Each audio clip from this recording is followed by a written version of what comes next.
Good morning વિદ્યાર્થી મિત્રો. આજે આપણે જોઈશું બાષ્પ દબાણ. આ પાઠનો બીજો ટૉપિક છે. આ બાષ્પ દબાણ સમજતા પહેલાં આપણે બીજા પેરામીટર જે છે એના વિશે માહિતી મેળવીશું.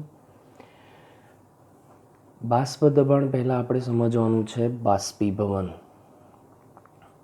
બાષ્પીભવન ઇવોપરેશન.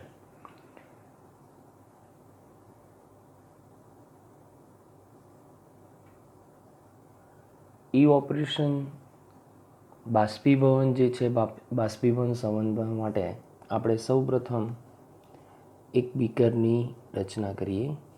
માની લો કે આ એક બીકરમાં કોઈ એક ઘટક હાજર છે. આ ઘટક જે હાજર છે એ ઘટકને આપણે નામ આપી દઈએ એ. એટલે કે સપાટી પરના અણુઓ જે હશે એ સપાટી પરના અણુઓ એના હશે.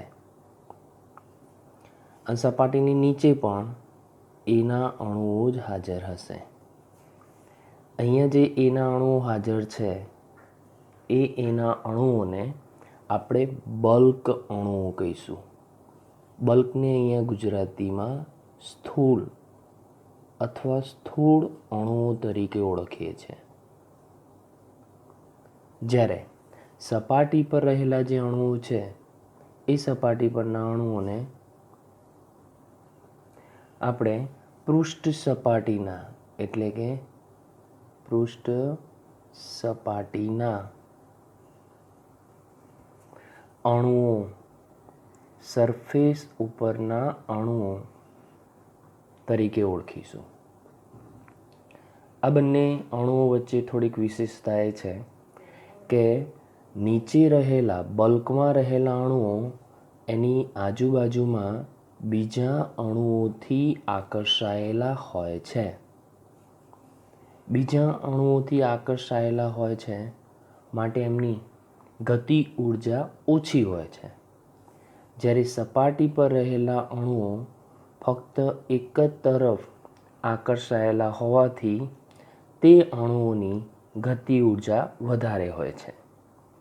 બીકરમાં રહેલા જેટલા બી અણુઓની ગતિ ઉર્જા વધારે હશે એ વધારે અણુઓ પોતાની જગ્યા કરીને એ સપાટી ઉપર આવી જશે. આમ પૃષ્ઠ સપાટી જે છે એના અણુઓ મુખ્યત્વે બે બાબત ઉપર આધાર રાખે છે. એક કે તેમની આંતરઆણ્વીય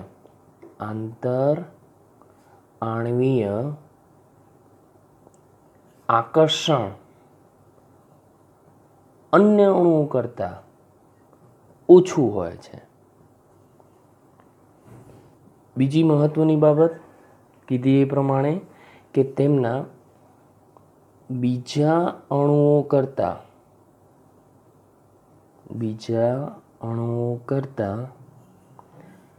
વધુ ગતિ ઉર્જા હોય છે. જેને આપણે પૃષ્ઠ ઉર્જા તરીકે પણ ઓળખી શકીએ. Surface energy. આ બે ગુણધર્મોના કારણે જ જે પૃષ્ઠ સપાટીના અણુઓ છે એ બાષ્પીભવન પામી શકે છે. તો અહીંયા સ્પષ્ટ થાય છે કે જેમની વચ્ચે આંતરઆણ્વીય આકર્ષણ વધુ હશે એમનું બાષ્પીભવન થશે નહીં. જેમનું અહીંયા ગતિ ઉર્જા ઓછી હશે એમનું પણ બાષ્પીભવન થશે નહીં. જે અણુઓની ગતિ ઉર્જા વધારે હશે, આંતરઆણ્વીય આકર્ષણ ઓછું હશે, એ અહીંયા પ્રવાહીમાં જગ્યા કરીને પૃષ્ઠ સપાટી ઉપર આવી જશે અને પૃષ્ઠ સપાટી ઉપરથી એ સહેલાઈથી ઇવોપરેટ થઈ જશે, બાષ્પીભવન પામી શકશે. અહીંયા બીકર જે છે, બીકરની સપાટી ખુલ્લી છે માટે આવા અણુઓ જ્યારે બી સપાટીને છોડી દે, વરાળ અથવા કે બાષ્પમાં રૂપાંતર થાય ત્યારે એ વાતાવરણમાં પોતે મુક્ત થાય છે. માટે કહી શકાય કે બાષ્પીભવન થાય ત્યારે અહીંયાથી જ્યારે બાષ્પીભવન થશે તો ખુલ્લી પ્રણાલીને કારણે પ્રવાહીના વજનમાં ઘટાડો થશે. પરંતુ આ બધી જે બાબત કરી એ બાબત બધી ખુલ્લી પ્રણાલી માટે છે. આપણે એવી પ્રણાલી માટે વિચારીએ કે જે પ્રણાલી બંધ હોય, તો આ ખુલ્લી પ્રણાલીની વાત હતી.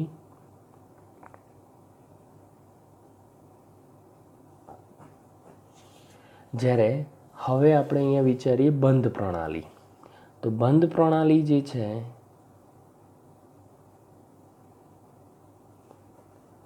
માં બીકર જે છે, કન્ટેનર જે છે એ બંધ હોય છે. દાખલા તરીકે ફરીથી માની લો કે એક બીકર છે અને આ બીકરની અંદર અહીંયા સુધી શુદ્ધ પ્રવાહી એ ભરેલું છે. શુદ્ધ પ્રવાહી એ. શુદ્ધ શબ્દ બહુ જરૂરી છે, કારણ કે એ ઘટક સિવાય બીજા કોઈ ઘટક એની અંદર હાજર નથી. દરેક જગ્યાએ ફક્ત એના અણુઓ જ છે. તો અહીંયા આ કન્ટેનર, આ જે બીકર છે, બીકરને બંધ કરી દેવામાં આવે તો આપણી પ્રણાલી જે છે પ્રણાલીને બંધ પ્રણાલી કહીએ છીએ. હમણાં જોયું એ પ્રમાણે કે સપાટી પર રહેલા આંતરાણવીય આકર્ષણ ઓછું હશે, એમની ગતિ ઉર્જા જે છે વધારે હશે, અને ગતિ ઉર્જા વધારે હોવાથી અહીંયા જે બાષ્પ વરાળ તૈયાર થશે એ બધી જ વરાળ એ અણુઓની હશે. તો એ અણુઓ જ્યારે વરાળ સપાટી છોડીને જશે તો બંધ કન્ટેનરના કારણે આ બાષ્પ પર્યાવરણમાં જશે નહીં. અને પર્યાવરણમાં નહીં જાય એટલે આપણને ખબર છે કે આ બાષ્પના અણુઓ ફરીથી ભેગા થશે અને ફરીથી એનું પ્રવાહીમાં રૂપાંતર થશે. એટલે કે અહીંયા બે પ્રકારની ઘટના થાય છે. એક થાય છે કે પ્રવાહીમાંથી બાષ્પ બને છે, માટે આપણે એને કહીએ છીએ બાષ્પીભવન. અને એવી જ રીતે આ બાષ્પના અણુ ભેગા થઈને ફરીથી પ્રવાહીમાં રૂપાંતર પામે છે, માટે આપણે એને કહીએ છીએ ઠારણ, કન્ડેન્સેશન. તો અહીંયા આપણે ચોક્કસપણે કહી શકીએ કે આવી પ્રણાલી કે જ્યાં આગળ પ્રવાહીનું બાષ્પમાં અને બાષ્પનું ફરીથી પાછું પ્રવાહીમાં રૂપાંતર થતી ઘટનાને આપણે કહીએ છીએ સંતુલન. તો સંતુલનની ઘટના આપણે જાણી ગયેલા છીએ કે હંમેશા કેવા, તો કે બંધ પાત્રમાં જ રચાય છે. અને બંધ પાત્રમાં જે સંતુલનની ઘટના રચાઈ તો બાષ્પના અણુઓ જે છે, બાષ્પના અણુઓ દ્વારા પ્રવાહી ઉપર એક પ્રકારનું દબાણ લાગશે. અને આ જે દબાણ લાગે છે એને જ કહીએ છીએ આપણે બાષ્પ દબાણ. તો વ્યાખ્યા કેવી હોય તો આવી રીતે કહી શકાય છે કે સંતુલન સ્થિતિએ અને સંતુલનમાં બાષ્પના અણુઓનું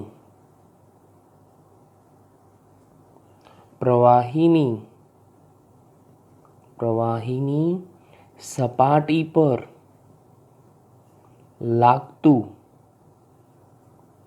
દબાણ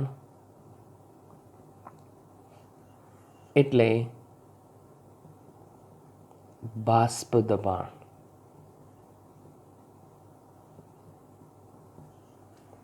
તો બાષ્પ દબાણનો આ જે પેરામીટર છે એ ધોરણ 11માં પણ આપણે શીખી ગયેલા છીએ. મેં તમને અગાઉ બી કીધેલું છે કે જ્યારે બી નોટ્સ તૈયાર કરો તો નોટ્સ જાતે બનાવજો. અહીંયા વિડીયો જે છે, વિડીયો પોઝ કરીને સ્ક્રીનશોટ લઈને તમે આ જે છે એ નોટ્સ તમારી રીતે બનાવી શકો છો. આ માહિતી પ્રાથમિક માહિતી છે. આના સિવાય આપણે આગળ નેક્સ્ટ જોવાનું છે કે બાષ્પીભવન દ્વારા જે બાષ્પ દબાણની ઘટના થાય છે એ ઘટના પર કયા પરિબળો અસર કરે છે. શું પાત્રનો આકાર જુદો હોય તો એની ઉપર કંઈ અસર થાય? શું એનું કદ જુદું હોય તો એની ઉપર શું અસર થાય? એની પર રહેલા પ્રવાહીઓ જે છે પ્રવાહીમાં જુદા જુદા પ્રવાહીઓની કમ્પેરિઝન કરી તો બાષ્પ દબાણ કેવા હોય, તાપમાનની એના પર શું અસર થાય, તો એ બધા જે પેરામીટરો છે એ આપણે નેક્સ્ટ પોઈન્ટ એટલે કે બાષ્પ દબાણ પર અસર કરતા પરિબળોમાં જોઈશું. તો બાષ્પ દબાણ પર અસર કરતા પરિબળોમાં પહેલું છે કે તે બીકરના કદ અને આકાર પર આધાર રાખતું નથી. તો બીકરના કદ ગમે તેટલું મોટું હોય, નાનું હોય, આકાર જે છે આકાર પણ ગમે તેવો હોય, દરેક જગ્યાએ બાષ્પ દબાણ જે છે બાષ્પ દબાણનું મૂલ્ય સરખું હોય છે, યુનિફોર્મ હોય છે. તો અહીંયા બાષ્પ દબાણ જે છે એની અંદર મેઇન પોઈન્ટ જે છે કદ અને આકાર પર આધાર રાખતું નથી. નેક્સ્ટ એના પછી પદાર્થની પ્રકૃતિ પર આધારિત હોય છે. પદાર્થની પ્રકૃતિ, એનું નેચર કે એની ટેન્ડન્સી કેવી છે, કે કેવો એ વોલાટાઇલ છે, એનું બાષ્પીભવન કેવું છે, બાષ્પશીલની પ્રબળતા એની કેવી છે, તેના માટેનું એક ઉદાહરણ અહીંયા લખેલું છે કે ઇથેનોલ અને પાણી. તો ઇથેનોલ અને પાણીમાં આપણને ખ્યાલ છે કે પાણી પણ એચ બંધ બનાવે છે અને ઇથેનોલ પણ એચ બંધ બનાવે છે. એટલે કે પરસ્પર હાઇડ્રોજન બંધ જે છે, હાઇડ્રોજન બંધ બનાવવાની ક્ષમતાના કારણે બંનેનું આકર્ષણ વધુ હશે.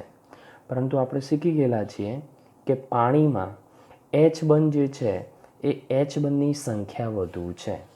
તો એચ બંધની સંખ્યામાં આપણને ખ્યાલ છે એ પ્રમાણે એક અણુ બીજા 4 એચ બંધ બનાવી શકે છે. તો જો પાણીની આકર્ષણ વૃત્તિ સૌથી વધારે હોય તો એ ઝડપથી બાષ્પમાં રૂપાંતર પામશે નહીં. માટે આપણે કહી શકાય કે પાણી જે છે, પાણીનું આંતરાણવીય હાઇડ્રોજન બંધની સંખ્યા વધુ હોવાથી એનું બાષ્પીભવન ઓછું થશે. જેનું બાષ્પીભવન ઓછું થાય એનું બાષ્પ દબાણ ઓછું હોય.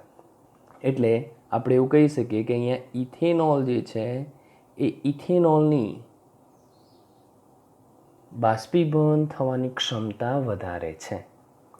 તો બાષ્પીભવન જે છે, બાષ્પીભવન આપણે દર્શાવ્યું છે અહીંયા P(H2O) 0. કેટલીક વખત એ નોટ પણ બોલે છે P(H2O). તો P(H2O)નું બાષ્પીભવન ઓછું હશે અને બાષ્પીભવન P() ઇથેનોલનું વધારે હોવાથી અહીંયા બાષ્પ દબાણ પણ એનું વધારે મળશે. તો અહીંયા જે દર્શાવવાની રીત છે એની અંદર પાણી જે છે પાણીના ઉદાહરણ દ્વારા બી સમજી શકાય. એના સિવાય બીજું એક ઉદાહરણ છે. માની લો કે અહીંયા 3 ઉદાહરણ આપેલા છે. પહેલું છે મિથેનોલ, બીજું છે ઇથિલિન ગ્લાયકોલ અથવા તો ગ્લાયકોલ અને અહીંયા છે ગ્લિસરોલ. તો પાણીની જેમ અહીંયા બધા જ OH જે છે હાજર હોવાથી અહીંયા દરેક જગ્યાએ એચ બંધ બને છે. પણ જેમ OHની સંખ્યા વધુ હોય તેમ એચ બંધ જે છે એચ બંધની સંખ્યામાં પણ વધારો હશે. એટલે અહીંયા કહી શકાય કે ગ્લિસરોલમાં એચ બંધ સૌથી વધુ છે,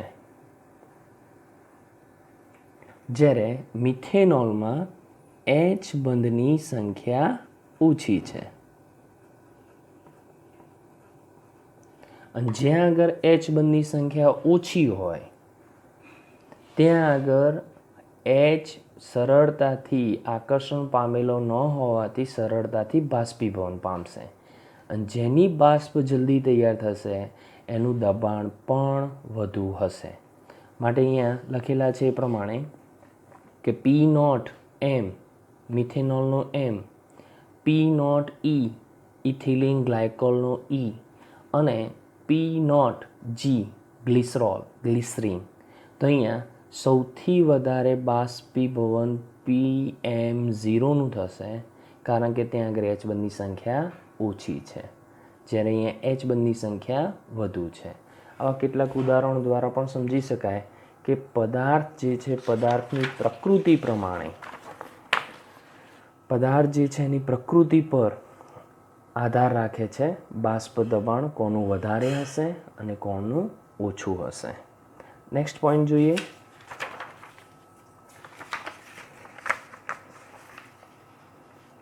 કે આવા પદાર્થો જે છે આપણે જે આગળના લેક્ચરોમાં ખૂબ મહત્ત્વની 3-4 લેક્ચરોની અંદર ખૂબ મહત્ત્વની બાબત જે છે એ પણ આની જોડે જોઈ લઈએ કે આવા પદાર્થો જે છે પદાર્થો બે પ્રકારના હોઈ શકે.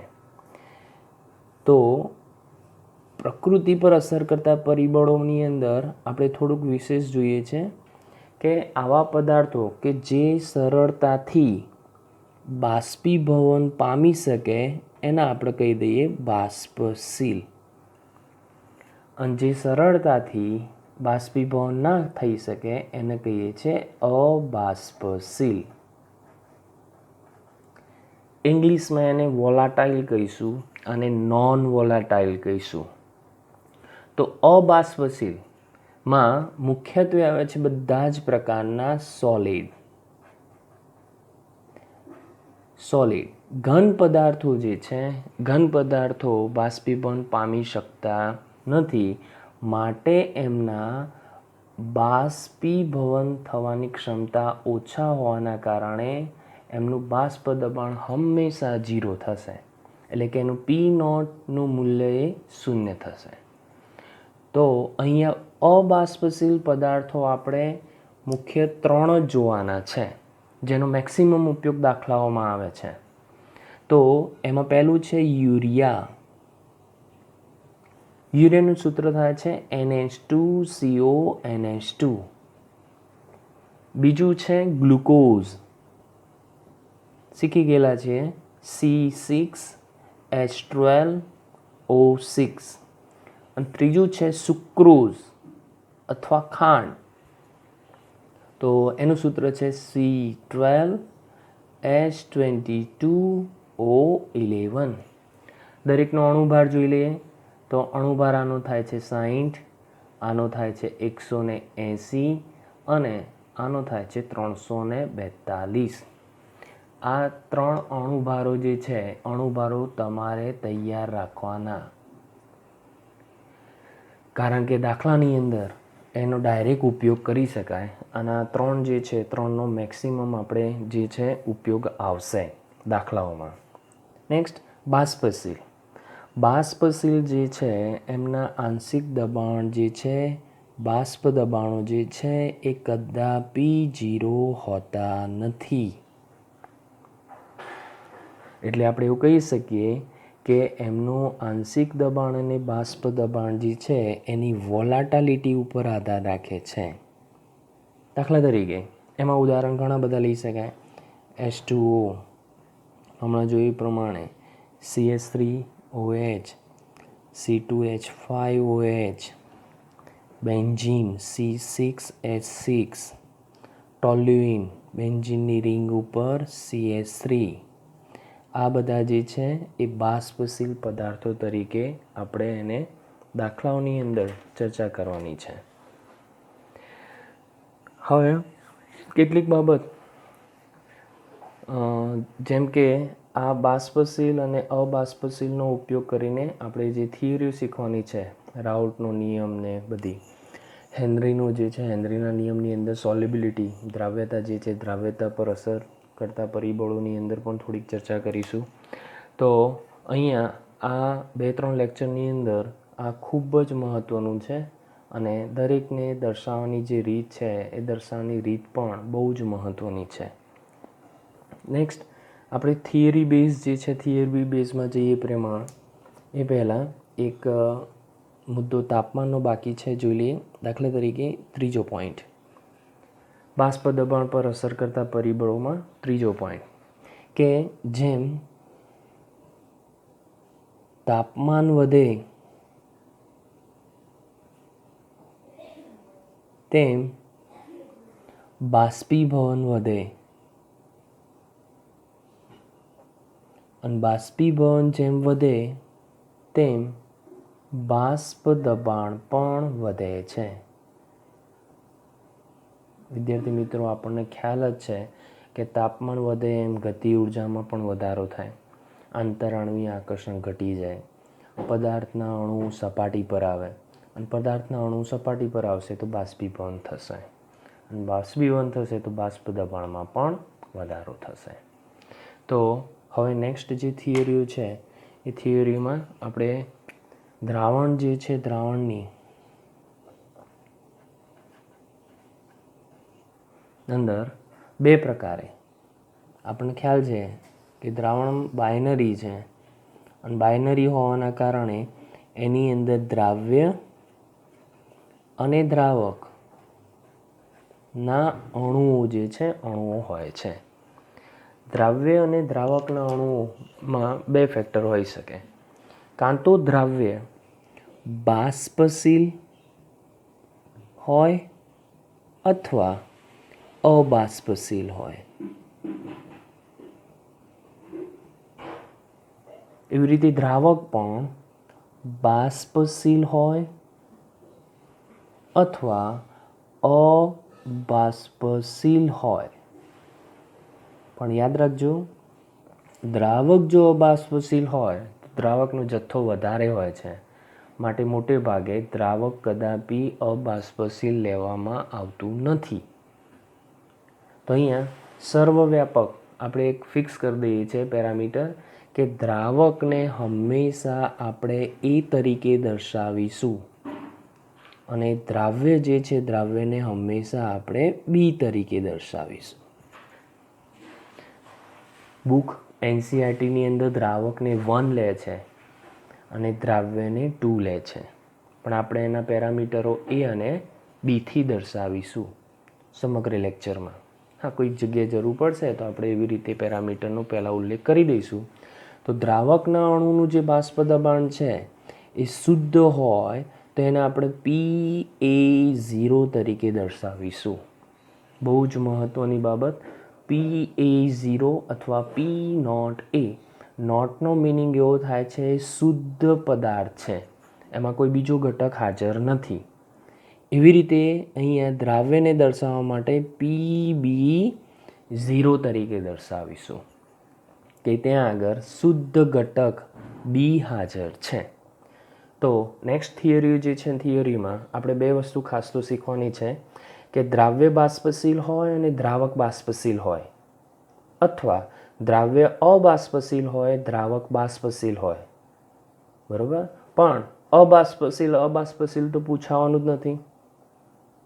એવું તો હોઈ જ ના શકે કે અબાષ્પશીલ હોય તો એ આપણે તાપમાન જે છે તાપમાનનો વધારો કરીએ તો આપણને કોઈ અસર જોવા મળે, બાકી બાષ્પીભવન તો થવાનું જ નથી. તો આપણો મુદ્દો બાષ્પ દબાણ પર આધારિત છે, માટે બાષ્પશીલ અને અબાષ્પશીલનો ઉપયોગ કરીશું. તો હવે નેક્સ્ટ આપણો નિયમ આવે છે, નવો નિયમ, જેને આપણે કહીએ છીએ રાઉલ્ટનો નિયમ. મોસ્ટ આઈએમપી બોર્ડ એક્ઝામમાં પ્રશ્ન પૂછવાની સંભાવના પૂરેપૂરી છે. તો નેક્સ્ટ આપણો પોઈન્ટ જેને આપણે કહીએ છીએ રાઉલ્ટનો નિયમ. તો રાઉલ્ટનો જે નિયમ છે એ નિયમની સમજૂતી અને નિયમ શું કહેવા માગે છે એની આપણે ચર્ચા કરીશું. તો હવે રાઉલ્ટનો જે નિયમ છે એ બે રીતે, પહેલું આપણે જોઈએ છે બાષ્પશીલ દ્રાવ્ય અને બાષ્પશીલ દ્રાવક માટે. નેક્સ્ટ પોઈન્ટ અબાષ્પશીલ દ્રાવ્ય અને બાષ્પશીલ દ્રાવક માટે જોઈશું. પણ અહીંયા રાઉલ્ટનો નિયમ જે છે બંને પર કેવી રીતે લાગુ પાડી શકાય છે એની પહેલાં આપણે ચર્ચા કરીશું. નેક્સ્ટ લેક્ચરમાં અબાષ્પશીલ જે છે એની આપણે ચર્ચા કરીશું. તો થિયરી જે છે થિયરી સમજી જઈએ અને એના પછી એના દાખલાઓ જોઈશું, અને દાખલાઓ પતી જાય એના પછી બીજો જે નિયમ છે રાઉલ્ટનો નિયમ, એની ઉપર નિયમ તો એકનો એક જ છે, પરંતુ એની ગણતરી જે છે સૂત્રો જે છે સૂત્રોની સમજૂતી મેળવીશું. તો એના માટે સૌ પ્રથમ આપણે એક બીકરમાં શુદ્ધ પદાર્થ એ લઈ લઈએ. શુદ્ધ પદાર્થ એ એટલે કે આ દરેક જગ્યાએ એના અણુઓ હશે. શુદ્ધ એ. તો ત્યાં આગળ એના અણુઓ હશે.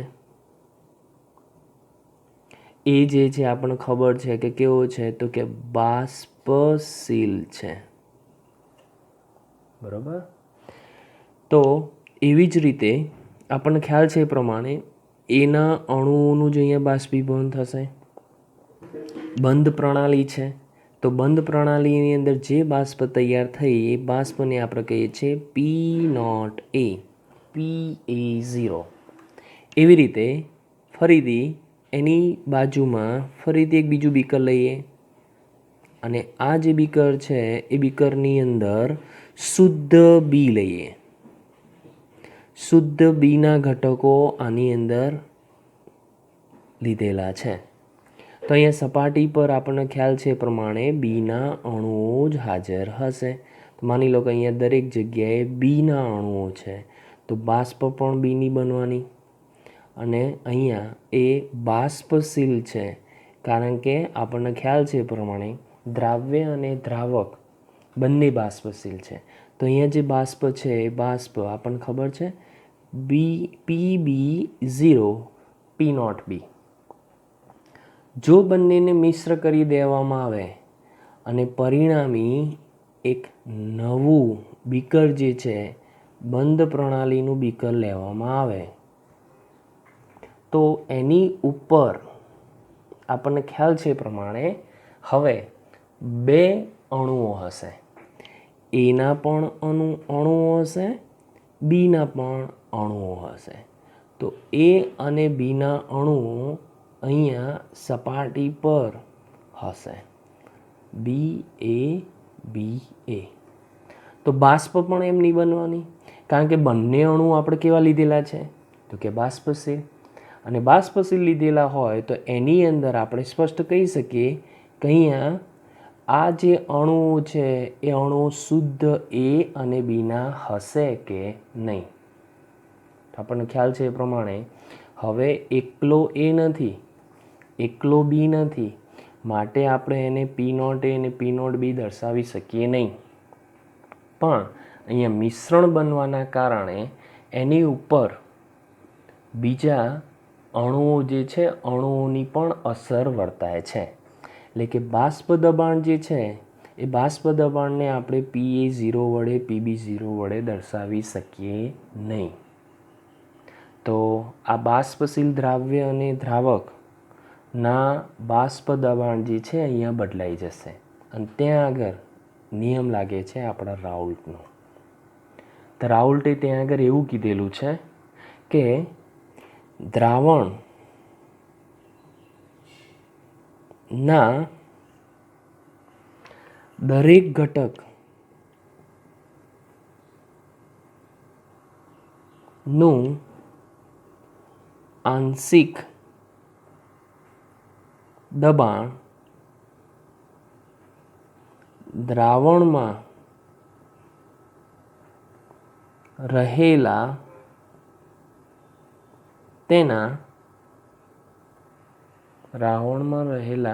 તેના ઘટકોના મોલ અંશને સમપ્રમાણમાં હોય છે. તો આ છે રાઉલ્ટનો નિયમ કે એનું આંશિક બાષ્પ દબાણ એમાં રહેલા ઘટકોના મોલ અંશને સમપ્રમાણમાં હોય છે. અગાઉ આપણે શીખી ગયેલા છીએ કે આંશિક દબાણને આપણે દર્શાવીએ છીએ PA અથવા તો PB વડે. અને PA અને PB વડે દર્શાવેલું હોય તો આપણને ખબર છે મોલ અંશને દર્શાવીએ છીએ ઝીટા A, ઝીટા B. તો અહીંયા એવું કહે છે કે દરેક ઘટક A અને ઘટક B નું આંશિક દબાણ એ પ્રત્યેક તેમાં રહેલા ઘટકોના મોલ અંશને સમપ્રમાણમાં હોય છે, જેને કહેવાય છે રાઉલ્ટનો નિયમ. અને રાઉલ્ટના નિયમનું આ ગાણિતિક સ્વરૂપ છે.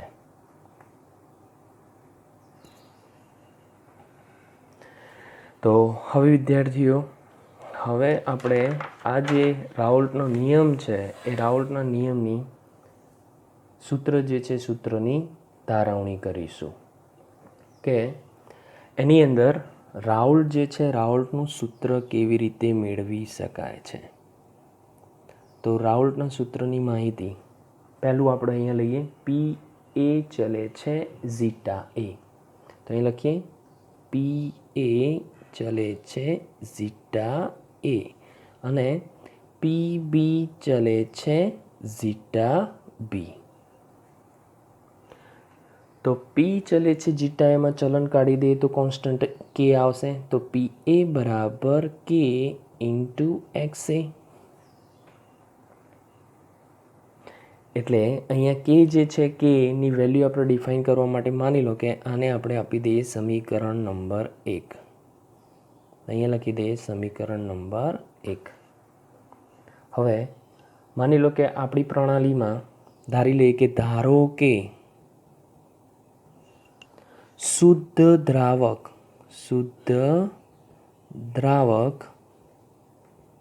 એ આપેલ છે.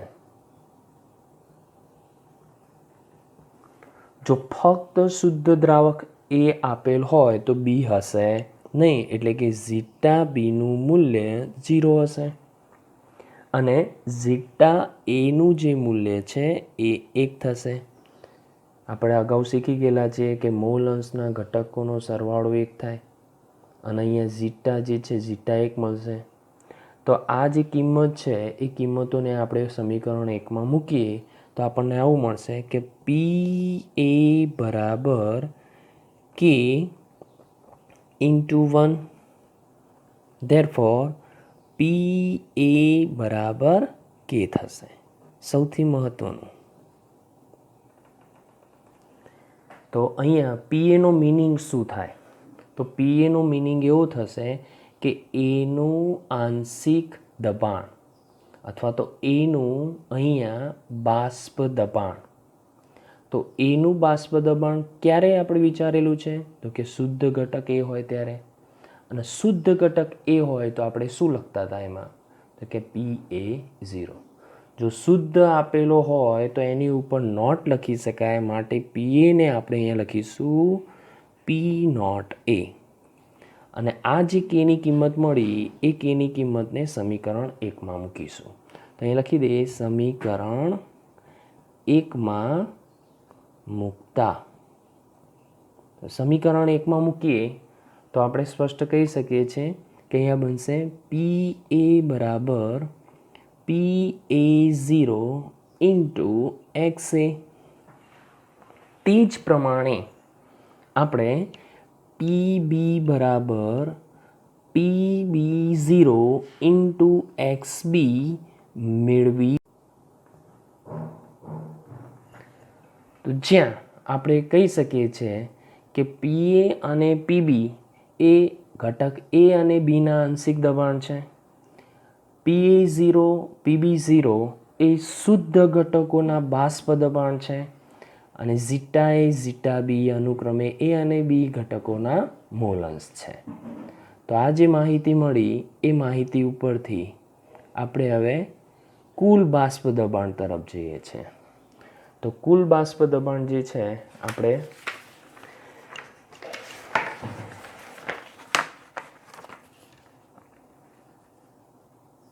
અહીંયા મેળવીએ. તો ચલો, કુલ બાષ્પ દબાણ અહીંયા આપણને ખ્યાલ છે એ પ્રમાણે કુલ બાષ્પ દબાણ અહીંયા આપણને ખ્યાલ છે એ પ્રમાણે તો કોનું હશે? તો કે એનું એ હશે અને બીનું એ હશે. તો આપણે અહીંયા લખી દઈએ કે કુલ બાષ્પ દબાણ. પેરામીટરો જે છે પેરામીટરો પણ તમે લખી શકો. પેરામીટર તો દર્શાવવા માટે અહીંયા ફરીથી એકવાર રિવિઝન કરીએ. પી એ અને પીબી એ A અને Bના આંશિક દબાણ છે. અહીંયા લખી રાખું આંશિક દબાણ.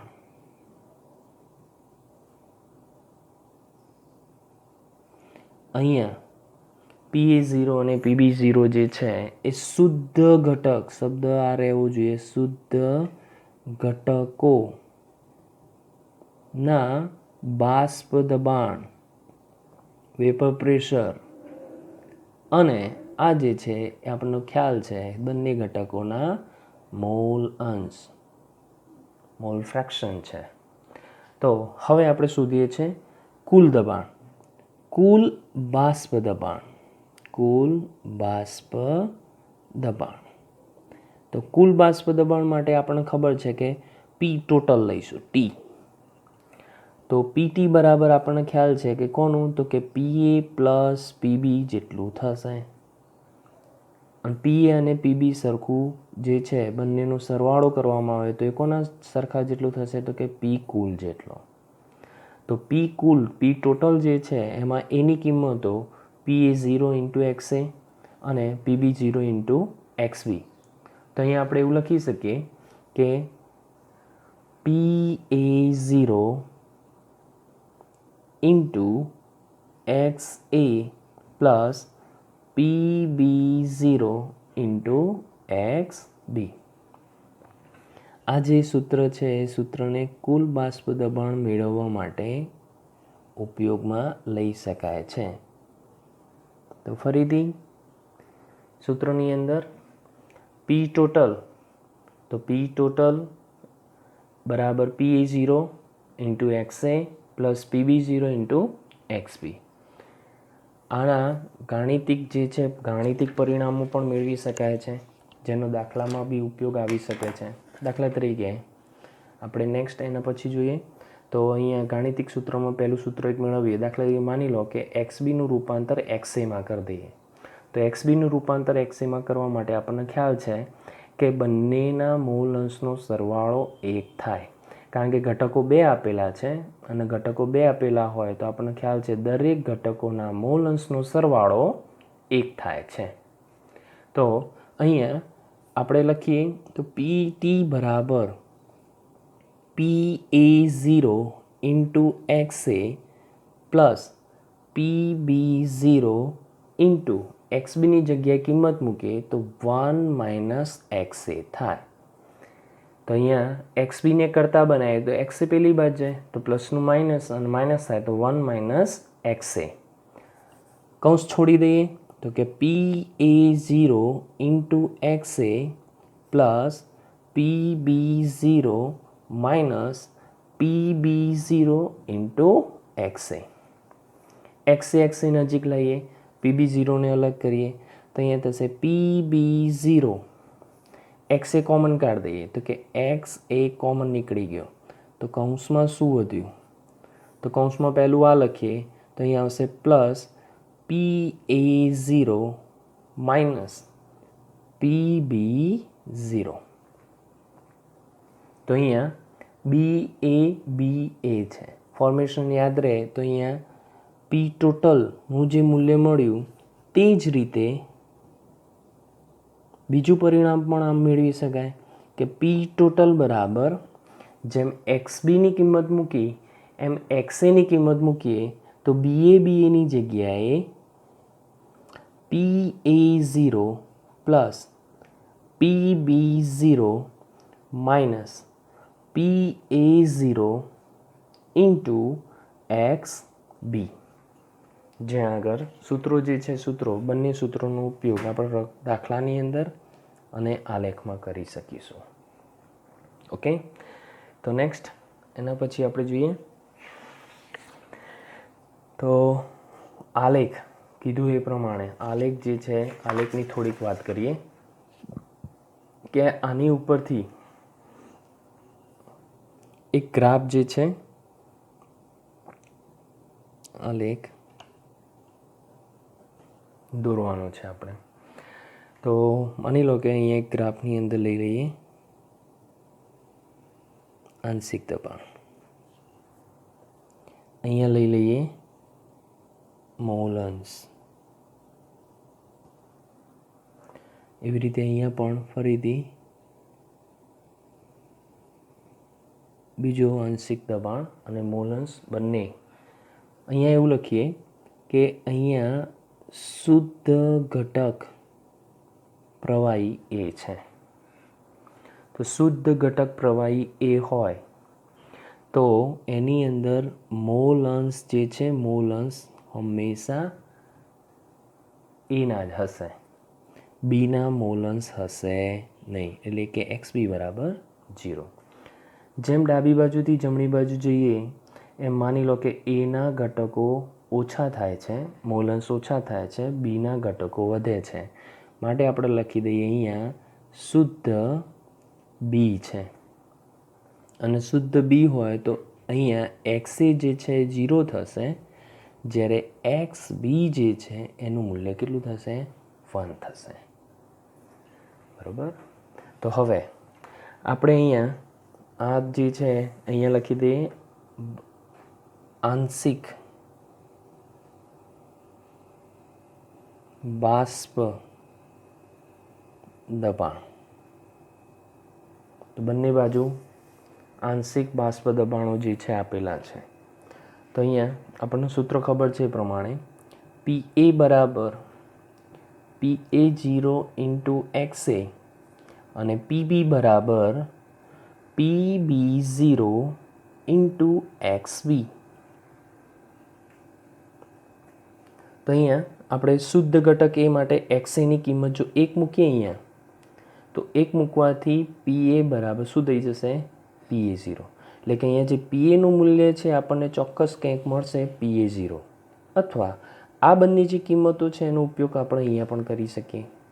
દાખલા તરીકે XAની કિંમત 1 આપી છે તો અહીંયા 1 લખી દઈએ, તો સૂત્ર જે છે PB0 plus PA0 minus PB0, તો અહીંયા PB જતા રહેશે, તો ફરીથી પાછું ટોટલ કોનો જેટલું મળશે? તો કે PA0 જેટલું. જોઈ લઈએ. દાખલા તરીકે આ કિંમત આપેલી છે P ટોટલ બરાબર PB0 plus PA0 minus PB0. XAની કિંમત કેટલી આપેલી છે? 1. તો XAની કિંમત 1 આપેલી છે, તો અહીંયા કિંમત 1 લખી દઈએ તો ઇન્ટુ 1 આવશે. તો અહીંયા સૂત્ર શું થશે? કૌંસ જતા રહેશે, PB જતા રહે, તો અહીંયા મળશે P total is equal to PA0. અને આ જે છે P ટોટલ એ આપણને ખ્યાલ છે, માની લો કે અહીંયા આપણને મળે છે. તો ગ્રાફ દોરીએ તો આ જે ગ્રાફ આવશે એ આ રીતે આવશે. એટલે કે જેમ જેમ મોલ અંશ ઘટતા જશે તેમ તેમ એનું આંશિક બાષ્પ દબાણ જે છે એમાં પણ ઘટાડો થઈ જશે. જેમ જેમ એના ઘટકો ઘટતા જશે તેમ તેમ અહીંયા જે બિંદુ છે કે જ્યાં પ્યોર ફક્ત એના ઘટકોનું જ બાષ્પ દબાણ છે, માટે PA0 જેમ જેમ મોલ અંશ ઘટતા જશે તેમ તેમ એનું આંશિક દબાણ એનું ઘટતું જશે. માટે જે આ ગ્રાફ આપેલો છે ગ્રાફને આપણે અહીંયા દર્શાવી શકીએ કે PA બરાબર PA0 ઇન્ટુ XA. એવી જ રીતે આ બાજુ વિચારી શકાય. માની લો કે અહીંયા કિંમત જે છે કિંમત આપણે મૂકવી છે આની XBની કિંમત કેટલી છે અહીંયા 1, તો 1 મૂકી દઈએ તો એ જતા રહેશે, વધીશું PB તો અહીંયા મળશે. એવી રીતે શું મળશે? તો કે P ટોટલ બરાબર PB0. તો કે અહીંયા ગમે તે જગ્યાએ મળી શકે. કેમ? કારણ કે માની લો કે XB વોલાટાઇલ વધારે હોય તો આંશિક દબાણ એનું વધારે મળે, ઓછો હોય તો P એ કરતાં ઓછો બી મળે. તો અહીંયા P એ કરતાં વધારે છે તો માની લેવાનું કે અહીંયા મળે છે PB0 જેનું બાષ્પશીલતા એ કરતાં વધારે છે, અને એ કરતાં બાષ્પશીલતા વધારે હોય તો બાષ્પ દબાણ એનું વધારે મળે. તો બાષ્પ દબાણ વધારે મળશે તો અહીંયા ફરીથી ગ્રાફ આપણને કંઈક આ રીતે મળશે. તો આ જ ગ્રાફ જે છે એની અંદર પણ જેમ જમણી બાજુથી ડાબી બાજુ જઈશું, નીચે તરફ જઈશું, તો અહીંયા આપણને ખબર છે બીના ઘટકો ઘટતા જશે, બીના મોલ અંશ ઘટતા જશે અને એના મોલ અંશ વધતા જશે. તો એ પ્રમાણે અહીંયા આંશિક દબાણમાં પણ ઘટાડો થશે. તો આ જે ગ્રાફ મળશે એ ગ્રાફને આપણે કહીશું PB બરાબર PB0 ઇન્ટુ XB. અને ખ્યાલ છે એ પ્રમાણે જો બંનેને જોડી દેવામાં આવે તો એ આપણને મળશે બંનેનો સરવાળો, એટલે કે પી ટોટલ બરાબર પીએ પ્લસ પીબી. તો આ ગ્રાફની સમજૂતી થઈ અને આ ગ્રાફ જે છે ગ્રાફની મદદથી આપણે આવા રાઉલ્ટનો નિયમ જે છે એની સમજૂતી જે છે આપી શકીએ. ફરીથી એકવાર રાઉલ્ટનો નિયમ કોમાં? બાષ્પશીલ દ્રાવ્ય અને બાષ્પશીલ દ્રાવકમાં. અહીંયા કન્ટેનરમાં બીકરમાં શુદ્ધ એ લીધેલ છે માટે એનું દબાણ જે છે PA0 વડે દર્શાવાય. એવી રીતે અહીંયા કન્ટેનર બી લીધેલું છે માટે એમાં બાષ્પશીલ તરીકે ફક્ત બીના અણુઓ છે, શુદ્ધ બી હોવાના કારણે. હવે બંનેને મિશ્ર કર્યું તો સપાટી પર બંનેના અણુઓ હશે અને સપાટી પર બંનેના અણુઓ હશે તો બાષ્પ દબાણ એ બંનેનું હશે માટે એને શુદ્ધ કહેવાય નહીં. તો અહીંયા PAનું પણ દબાણ હશે અને PBનું પણ દબાણ હશે માટે આપણે એને શુદ્ધ લખતા નથી, નોટ લખતા નથી. તો PA અને PB એ રાઉલ્ટના નિયમને અનુસરે છે. રાઉલ્ટનો નિયમ શું છે? દ્રાવણના દરેક ઘટકનું આંશિક દબાણ દ્રાવણમાં રહેલા તેના દરેક ઘટકના મોલ અંશને સમપ્રમાણમાં હોય છે. એટલે કે PA ચલે છે XA, PB ચલે છે XB.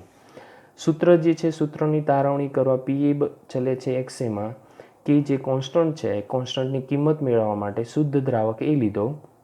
શુદ્ધ દ્રાવક એ હોય તો XB હોતા નથી, XA બરાબર 1 હોય છે.